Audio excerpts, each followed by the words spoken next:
অসমত যিটো বিহাৰ দিৱস আয়োজন কৰিবলৈ লৈছিলে তাত অসমৰ খিলঞ্জীয়া মানুহৰ স্বাৰ্থ বিঘ্নিত হৈছে আৰু আমি দুখিত আৰু আমি ক্ষোভিত।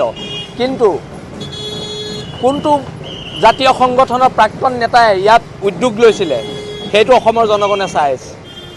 আজি 85 চনৰ পৰা 2025লৈকে কোন জাতীয় সংগঠনে সদায় সদায় জাতিক বিতাড়িত কৰিছে সেইটো অসমৰ খিলঞ্জীয়া মানুহে চাই আছে।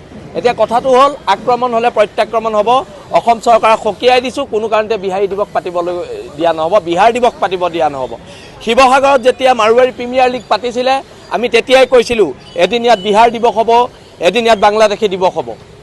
আৰু সেয়েহে ইয়াৰ পৰাই সকীয়নি চৰকাৰক, ইয়াৰ পৰাই সকীয়নি প্ৰত্যেক বিহাৰী সম্প্ৰদায়ৰ মানুহক যাতে আমাক কোনো কাৰণত চেলেঞ্জ নকৰে।